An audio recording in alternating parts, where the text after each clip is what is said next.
अस्सलाम वालेकुम वरहमतुल्लाहि वबरकातुहू। हज यात्रा के लिए हमेशा, चाहे हज यात्रा हो चाहे उम्रा हो, उसके अंदर टीका लगाना अनिवार्य है। बहुत सारे हाजी हजन पूछते हैं, खासकर गांव के, कि क्या ये लगाना ज़रूरी है, इसके अंदर कोई मसला तो नहीं होगा। ऐसा मामला पेश आता है। इस टीके का नाम है मेनिंगोकोकल मेनिनजाइटिस। ये टीका लगाना अनिवार्य है। ये आप सफ़र हज के अंदर जा रहे हो तो उससे पहले 10 दिन पहले उसको लगाना ज़रूरी है। उसके लगाए बगैर आप हज यात्रा या उम्राह नहीं कर सकते, ये बात याद रखें।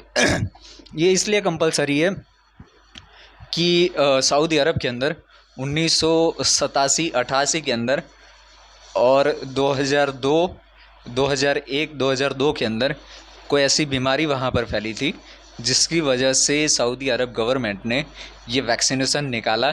और ये वैक्सीनेशन निकाल कर ये वैक्सीनेशन जो इंटरनेशनल ट्रैवल करने वाले हैं उनके लिए कंपलसरी कर दिया। और ये वैक्सीनेशन इसीलिए है कि अलग अलग मुल्क से आने वाले, जैसे कि यहाँ की ही बात करें तो यहाँ हमारे गुजरात है, राजस्थान है, वहाँ पर गर्मी 45 से 50 डिग्री तक हो जाती है। राजस्थान की गर्मी 50 डिग्री तक हो जाती है, गुजरात की गर्मी 45 डिग्री हो जाती है, तो ज़्यादा गर्मी रहती है।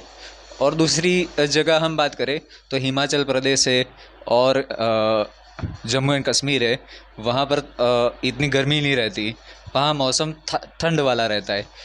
तो वहाँ से आने वाले लोग और यहाँ से जाने वाले लोग, और दूसरी जगह यूरोप से जाने वाले लोग जहाँ पर ठंडे ठंडे देश है, और कुछ ऐसे मुल्क है जो गर्म मुल्क है। तो दुनिया के सारे अलग अलग मुल्क से जाने वाले, अलग अलग तरीके से बसने वाले, अलग अलग वेदर के अंदर रहने वाले लोगों के लिए ये कंपलसरी इसलिए कर दिया गया ताकि अलग अलग जगह से जाने वाले लोग वहाँ पर संक्रमण यानी कि कोई बीमारी का शिकार न बने। इसलिए ये वैक्सीनेशन कंपलसरी है। तो ये वैक्सीनेशन करवाना ज़रूरी है, चाहे देहात में रहता हो चाहे सिटी में रहता हो। तो इसलिए बहुत सारे हाजी, बहुत सारे हज्जन हमसे पूछते हैं कि क्या ये ज़रूरी है। तो हाँ, ये ज़रूरी है। उसके बगैर हज का, या आप उम्रे के अंदर जा रहे हो तो उम्रे का सफ़र भी आप नहीं कर सकते।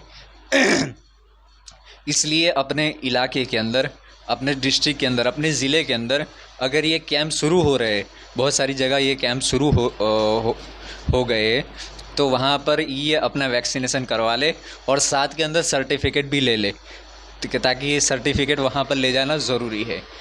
तो इसलिए अपना वैक्सीनेशन जल्द से जल्द करवा ले ताकि आपको कोई तकलीफ़ का सामना न करे यहाँ से हज के वक्त जाते वक्त। तो इसलिए वैक्सीनेशन करवा ले। दूसरी बात है हज ट्रेनिंग के बारे में। गुजरात है, महाराष्ट्र है, एमपी है, ये ये जो स्टेट है वहाँ पर खिदमत करने वाले साथी और खुसूसी हज के बारे में समझाने वाले, हज के बारे में खिदमत करने वाले, हज के बारे में स्पेशल तंजीम, ऐसी बहुत सारी तंजीमें वो ट्रेनिंग देती है कि हज किस तरीके से किया जाए। बहुत सारी जगह से मुझे कल बिहार से फ़ोन आया, मुझे बहुत अफसोस हुआ। दरभंगा से फ़ोन आया, पटना से फ़ोन आया, गया से फ़ोन आया, बहुत सारे ज़िलों से, बिहार के और यूपी के ज़िलों से मुझे पिछले 3 दिनों के अंदर जो फ़ोन आए हैं कि हमें ट्रेनिंग के अंदर जाना है। हज का सफ़र बंदा कर रहा है, 10 लाख रुपया खर्चा कर रहा है, 2 लोगों का, एक लोगों का 5 लाख रुपया खर्चा कर रहा है, उसको ट्रेनिंग नहीं मिल रही है।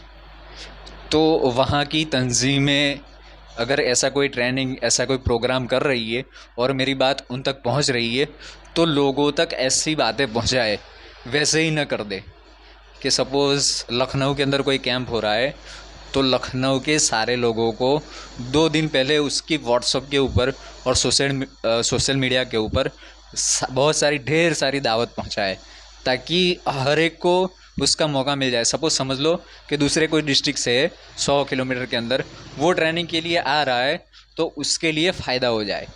तो ऐसे बहुत सारे स्टेट है, जैसे कि बिहार है, यूपी है, वेस्ट बंगाल है, आसाम है, ऐसे जो स्टेट है वहाँ पर मुसलमानों की बस्ती ज़्यादा है, हज यात्रा करने वाले भी है, फिर भी वहाँ पर कोई ऐसा उनको ट्रेन करने वाला नहीं है। फिर मैंने बहुत सारे लोगों को ऐसा बोला कि आप किसी आलिम के पास बैठकर सीख लो। आलिम को बोलो कि हम ज़िले के अंदर से 20-25 लोग जमा होकर किसी आलिम को बोलो कि भाई हमें ये सिखा दो, जेंट्स जमा होके, फिर आप अपनी औरतों को घर जाके सिखा दो, ताकि आपके लिए आसानी हो जाए।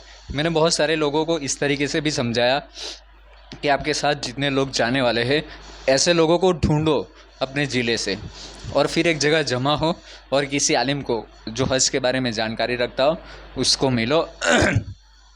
हो सके तो उसको कुछ हदिया वगैरह दे दो, ताकि आपका जो सफ़र हज है वो ट्रेनिंग के मुताबिक होगा, तो इंशाअल्लाह आपके लिए आसानी होगी।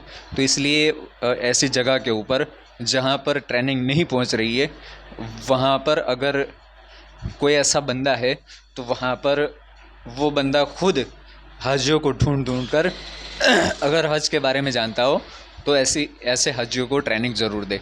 बहुत सारी मुश्किलों का सामना करना, गुजरात के अंदर, महाराष्ट्र के अंदर, एमपी के अंदर ऐसे जो बड़े बड़े जैसे साउथ के स्टेट है, कर्नाटका है, फिर तेलंगाना है, केरला है, वहाँ पर एक ट्रेनिंग मिल जाती है, एक माहौल बना हुआ है, लोग सीखे हुए हैं, लोगों को एक दूसरों को सिखाने का जज्बा है, तो वहाँ पर ट्रेनिंग मिल जाती है।